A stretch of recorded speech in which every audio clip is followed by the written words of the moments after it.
ఉల్లిపాయ పేస్ట్ వేసింది, నిమ్మకాయ వేస్తుందండి. ఈ లోపల మా అబ్బాయి వచ్చి చాలా డిస్టర్బెన్స్ చేస్తున్నాడండి. ఆ అమ్మాయిని చూడు, ఈ తిండ్రా ఏంటి అన్నట్టు చాలా గోల్ చేసేస్తున్నాడండి. వీడియో తీసుకోవాలంటే సారించాలి కదండి, సారించడు. వీడియో ఎందుకంటాడు, నేనేదో కాలక్షేపానికి చేద్దామని చెప్పి కాలక్షేపానికి చేయడమే. అదిగోండి ఏంటో పిసిగేస్తుంది, ఇగో పిసుకుడు అన్నట్టు. అల్లం వెల్లుల్లి పేస్ట్, నిమ్మకాయ, ఉప్పు కొంచెం తక్కువ. ఉప్పు నీళ్ళల్లో ఆల్రెడీ నానబెట్టేసిందండి. అయ్యేంటి కారం కొంచెం అందుకని కొంచెం ఎక్కువ వేస్తున్నాను నేను. మంటలేదని ఎక్కువేమాక కొంచెం తగ్గించేయి. ఫ్రై కదా, సరేలే సరిపోద్దిలే. వేయించిన జీలకర్ర పొడి, జీలకర్ర పొడి వేయించింది వేసాను. ఇంకా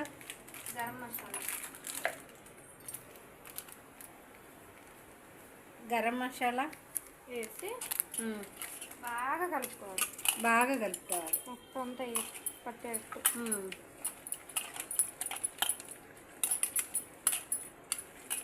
టేస్ట్ కూడా చెప్తానండి, ఎలాగుందో ఏంటో కూడా టేస్ట్ కూడా చెప్తాను.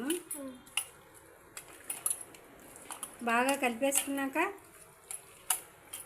ఒక టేబుల్ స్పూన్ బియ్యం పిండి, బియ్యం పిండి 1 స్పూను,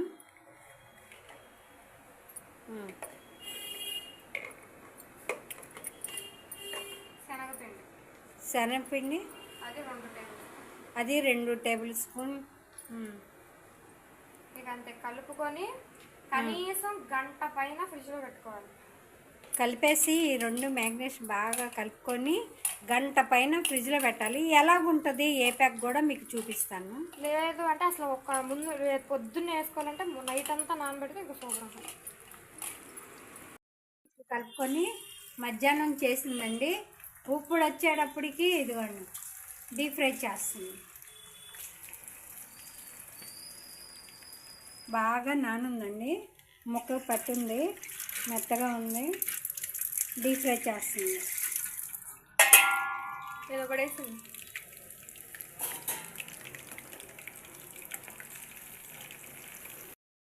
బాగున్నాయి అంట. ఏంటో మా అబ్బాయి పక్కన ఏంటి నాన్న కుప్పలు 2 కుప్పలు కప్పు చేస్తున్నావు నీకు నాకా దీప్తిక? మా అబ్బాయి సమాధానం చెప్పడండి, ఇష్టం లేకపోతే సమాధానం చెప్పడం. ఇది అన్నమాట. బాగా నచ్చిందంటే ఏరుకొని తింటున్నాడు.